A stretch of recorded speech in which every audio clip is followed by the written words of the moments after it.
사람의 일생의 샘플 되신 예수님은 오늘 거라사인의 땅에 이르셨습니다.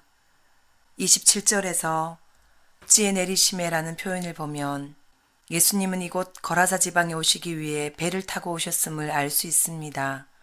어디에서 오신 것입니까? 맞은편 갈릴리 지방임을 그 앞절인 26절은 알려줍니다.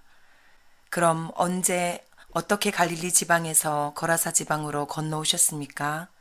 오늘 본문의 앞단락에 해당하는 누가복음 8장 22절에서 25절까지의 내용이 그 광경에 대한 설명이라고 볼 수 있을 것입니다. 22절에서 하루는 제자들과 함께 배에 오르사 저희에게 갈릴리 호수 저편으로 건너가자 하셨고, 출발하여 오시는 중에 갈릴리 호수에서 광풍을 만나 두려워하고 있는 제자들 앞에서 바람과 물결을 꾸짖으셨더니 곧 풍랑이 그치고 잔잔하여지는 기적이 일어났던 것입니다.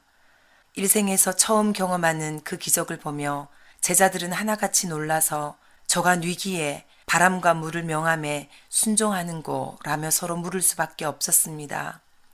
이제 그 배가 목표했던 거라사 지방에 도착한 것입니다.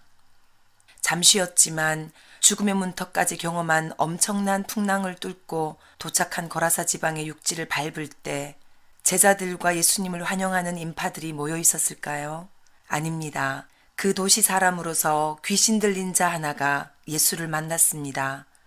그 사람은 오래 옷을 입지 아니하고 집에 거하지도 아니하고 무덤 사이에 거하는 자라고 소개되고 있습니다. 그 특별한 인물이 마치 기다렸다는 듯이 예수님의 일행 앞에 등장합니다. 우연인 것 같지만 이 또한 필연이 아닐까 하고 생각해 봅니다. 제자들은 전혀 눈치챌 수 없었겠지만 적어도 예수님은 그 귀신 들린 한 사람을 만나려는 의도로 이곳으로 건너오신 것은 아닐까 싶습니다. 본문의 마지막까지 읽어보면 이 지방에서 예수님의 권능을 경험한 사람은 오직 이 한 사람뿐인 것을 확인할 수 있기에 더욱 이런 확신을 갖게 됩니다. 자연조차 놀라서 광풍으로 막아보려 했지만 이 귀신 들린 사람을 만나기를 원했던 예수님의 의지를 꺾을 수 없었던 것으로 이해됩니다. 한 영혼을 향한 예수님의 긍휼과 의지 앞에 바람과 물결조차도 순복할 수밖에 없었던 것입니다. 풍랑을 꾸짖으면서까지 결국 거라사 땅을 밟고 서 있는 예수를 보는 순간 군대 귀신은 예수님의 정체를 정확히 알아보고는 비명을 지르며 그 앞에 엎드리기까지 하며 큰 소리로 말합니다. 지극히 높으신 하나님의 아들 예수여. 풍랑을 잠잠케 하신 예수님의 능력을 경험한 제자들조차도 아직 제대로 이해하지 못하고 있는 예수님의 정체성입니다. 그런데 귀신같이 아는 귀신은 정확히 예수의 신분과 권위와 능력을 알아보고 자신이 숙주로 삼고 있는 그 사람의 입을 빌어 크게 외쳐 부르짖으며 아부하듯 선포하고 있는 것입니다. 이렇게까지 해야만 했던 이유가 29절에 나옵니다. 이는 예수께서 이미 더러운 귀신을 명하사 그 사람에게서 나오라 하셨습니다. 귀신의 정체를 향하여 예수님이 이미 축사 명령을 내리셨기 때문입니다. 한 사람에게 군대 병력으로 들어가 엄청난 파워를 발휘하고 있는 귀신이지만 그들은 지극히 높으신 하나님의 아들이 인간이 되어 자신들에게 명령하고 있는 예수에게 굴복할 수밖에 없었던 것입니다. 그러나 아직은 벌써 무적행으로 들어가 갇히기에는 너무나 억울하기에 비명을 지르고 떨며 엎드려서라도 예수께 간청하고 있습니다. 당신이 나와 무슨 상관이 있나이까? 당신께 구하노니 나를 괴롭게 하지 마옵소서. 마침 산에서 먹고 있는 많은 돼지떼가 있는데 그 돼지에게로 들어가게 허락해 주십시오. 라고 간구합니다. 예수님의 허락하에 귀신들이 그 사람에게서 나와 돼지에게로 들어갔습니다. 그리고 그 돼지떼가 비탈로 내리달아 호수에 들어가 몰사해 버립니다. 같은 기사를 다루고 있는 마가복음에서는 이때 죽은 돼지의 수가 2,000마리나 된다고 기록하고 있습니다.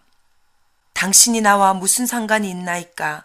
라고 항변하는 귀신의 소리가 공기를 울리는 가운데 우리 주님의 눈은 오직 그 귀신에게 사로잡혀 고통받아왔던 그 한 영혼에게 집중되어 계셨을 것입니다.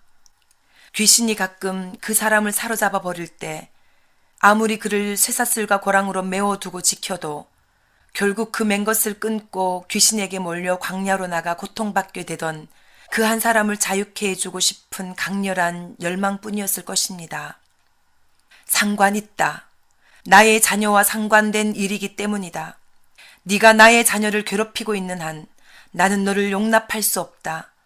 내 자녀를 묶고 있던 묶임을 풀고 지금 당장 떠나갈지어다. 참으로 놀라운 일이 벌어졌습니다. 바람과 물결도 순종하던 예수님의 권위 앞에 놀라있던 제자들에게는 영적인 존재까지도 완전히 굴복시킬 수 있는 예수님이 평범한 인간이 아니라 신적인 권세를 가진 분이심이 완전히 드러난 엄청난 사건이 벌어진 것입니다. 그런데 문제는 늘 같은 사건을 두고서도 다르게 나타나는 해석과 반응의 차이입니다. 본문의 후반부에는 이 사건 이후에 나타난 크게 다른 두 가지의 반응을 다루고 있습니다. 저는 오늘 그 반응들을 살펴보며 제 마음의 상태를 돌아보고 삶에 적용할 수 있기를 바랍니다. 하나는 34에서 37절까지 나오는 거라사 지방 사람들의 반응이고 또 하나는 38, 39절에 기록된 귀신 나간 사람의 반응입니다. 거라사 사람들은 예수가 자신들을 떠나주시기를 구했고 귀신 나간 사람은 자신이 예수와 함께 떠나기를 구했습니다. 거라사 주민들의 반응을 보면 한시라도 예수와는 함께 있음을 견딜 수 없는 사람들 같이 느껴집니다. 그러나 귀신 나간 사람의 반응을 보면 한시라도 예수와 떨어져서는 있을 수 없는 사람처럼 느껴집니다.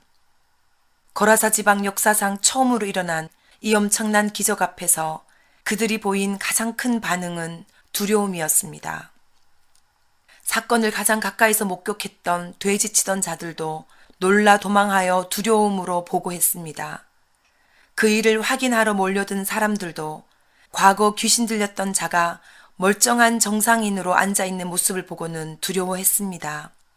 급기야 거라사인의 땅 근방 모든 백성이 크게 두려워하여 예수께 떠나가시기를 구하기에 이르렀습니다.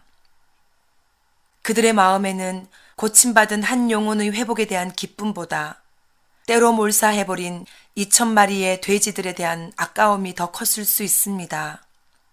현시가로 계산해보면 돼지 2,000마리의 죽음은 실로 2억 원대를 넘어서는 재정적인 손실이었습니다. 그들의 눈에는 예수가 우리의 영적인 문제를 해결해 줄 수 있는 구원자로 보이기보다는 오히려 우리의 육적인 삶에 고통과 소용돌이를 일으키는 문제자로 보였을 수 있습니다. 귀신에 매여 종살이하고 있는 내 영적 상태의 회복보다 귀신의 힘을 빌어서라도 내 삶의 현상을 유지하고 싶은 사람들의 마음에는 이 놀라운 변화를 일으킨 예수의 존재가 전혀 반갑지 않을 뿐 아니라 도저히 감당할 수도 없는 것이었습니다. 예수님은 아무 말 없이 그들의 요구를 수용하셨고 그 자리에서 배에 올라 돌아가실 채비를 하셨습니다. 엄청난 능력이 있으신 예수님이지만 변화에 대한 사모함이 없는 사람들에게는 어떠한 능력도 발휘할 수 없는 것입니다. 그때 그 모든 무리와는 정반대되는 반응을 보이는 한 사람이 있었습니다. 특별한 이름도 없이 그저 귀신 나간 사람이라고 불리는 그 사람. 예수님의 축사 사역을 통해 자유케 된 그 한 사람. 이 지역에서 예수님의 권능을 맛본 유일한 사람이었습니다. 귀신에 사로잡혀 있던 세월이 수년인지 수십 년인지 모르지만 그 지방 일대에서 귀신 들린 자로 유명했던 그 사람은 이제 치유받은 상태로 새로운 삶을 살기 원했을 것입니다. 그래서 그 사람은 주님, 제가 주님과 함께 있게 허락해 주십시오. 이 땅을 떠나시는 당신과 함께 나도 이 땅을 떠나기 원합니다. 주님과 함께 있을 수만 있다면 저는 지금 당장 이 배에 올라 당신과 함께 이곳을 떠날 것입니다. 허락해 주십시오. 주님은 허락하지 않으셨습니다. 집으로 돌아가거라. 하나님이 내게 어떻게 큰일 행하셨는지를 말하거라. 주께서 내게 어떻게 큰일 행하사 너를 불쌍히 여기셨는지를 내 가족에게 알리거라. 치유받은 사람을 치유자로 파송하시는 주님이십니다. 주님을 배척한 그 지방 영혼들을 구원하기 위한 우리 주님의 기가 막힌 구원의 전략이십니다. 그는 이제 주님도 그 땅에서는 행할 수 없었던 복음 전파의 사역을 감당하게 될 것입니다. 그는 여전히 그 지방을 떠나지 아니하고 죽은 돼지떼에서 빠져나와 또다시 자기가 머물러 지배할 사람을 찾아 역사할 군대 귀신을 대항하여 싸울 수 있는 영적 전사가 되었을 것입니다. 실제로 이 기사의 마지막은 그 사람의 순종으로 마무리됩니다. 그는 집으로 돌아가서 예수께서 자기에게 어떻게 큰 일을 행하셨는지를 가족뿐 아니라 온 성내에 전파하였습니다. 마가복음 5장의 기사를 보면 데가볼리 전 지역에까지 전파하여 많은 사람들에게 놀라운 복음의 능력을 맛보게 하였습니다. 예수님으로부터 치유받은 그 한 사람을 통해 하나님은 그 땅의 많은 영혼들을 치유하고 구원하셨을 것이라 믿습니다. 주님이 물어오십니다. 너는 누가 떠나기를 원하니? 예수가 떠나기를 원하니? 귀신이 떠나기를 원하니? 너는 누가 머물기를 원하니? 예수가 머물기를 원하니? 귀신이 머물기를 원하니? 말도 안 되는 질문이라 싶어 깜짝 놀랐다가 다시 곰곰이 생각해 보니 참으로 실제적인 질문임을 느낍니다. 대답할 가치조차 없이 정답이 뻔한 질문인 것 같지만 나의 내면을 조금만 더 정직하게 돌아보면 절대로 무시하고 부인할 수 없는 나의 영적인 문제임을 깨닫습니다. 그 사람에게서 군대 귀신이 떠나가기 위해서는 2,000마리의 돼지떼가 순식간에 몰사하는 대가가 지불되어야 했습니다. 돼지떼에게 임시로 피신한 귀신들이 그 지방에서 완전히 떠나가기 위해서는 또다시 어떠한 대가가 지불되어야 했을지 모릅니다. 귀신의 영향력의 크기는 모든 경우에 따라 다르겠지만 그의 영향력으로부터 온전히 벗어나기 원할 때 크든 작든 지불되어야 할 대가는 있다는 것입니다. 다르게 표현하면 예수님을 좀 더 온전히 따르려고 할 때 반드시 내 옛 자아가 벗어 던지고 떨쳐버리며 치러내야 될 값이 있다는 것입니다. 육신적인 눈으로 볼 때는 그것이 마치 내가 손해보는 것 같습니다. 내 삶이 더 혼란스러워지는 것 같이 느껴지는 사건들이 일어난다는 것입니다. 군대 귀신이 떠나가는 자유의 역사가 문제만 커져버린 불행이라고 느끼게 만드는 원수의 거짓에 절대로 속아서는 안 될 것입니다. 어떠한 대가를 지불하고서라도 나와 내 가정과 우리 교회와 이 지방에서 귀신의 영향력이 완전히 떠나가고 예수가 완전히 장악하여 주둔하게 되는 구원의 역사가 일어나기를 사모하며 말씀과 기도로 싸워나갈 것입니다. 나의 삶이 예수님이 머물기에 참으로 쾌적한 성전이 될 때까지 이 믿음의 선한 싸움을 포기하지 않게 하실 주님을 바라봅니다. 주님은 다시 물어오십니다. 나와 함께 있기를 원하느냐? 그래서 나와 함께 떠나기를 원하느냐? 그렇다면 이곳에 남을 수 있겠느냐? 너의 집으로 돌아가서 내가 너에게 어떻게 큰일 행하였는지를 말할 수 있겠느냐? 네가 있는 바로 그곳에서 나는 너와 함께 할 것이다 라는 약속도 잊지 않으시며 던지는 도전이십니다. 나를 잘 알지 못하는 다른 지역의 어느 교회에 집회를 가서 은혜를 끼치고 돌아오는 것은 오히려 쉬운 일입니다. 그러나 내게 줄로 재어주신 구역 안에서 하나님의 나라를 삶으로 살아내며 전파하며 확장해 가는 것은 결코 쉽지 않은 싸움입니다. 가장 강력한 전도는 나를 아는 곳에서 나를 아는 사람들에게 나의 변한 모습으로 하는 것임을 깨닫게 하십니다.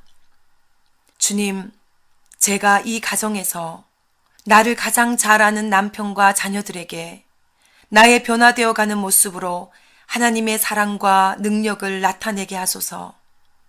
주님, 제가 우리 교회에서 나의 연약함을 잘 아는 성도들에게 나의 변화되어 가는 모습으로 예수님의 말씀이 진리임을 증거하게 하소서.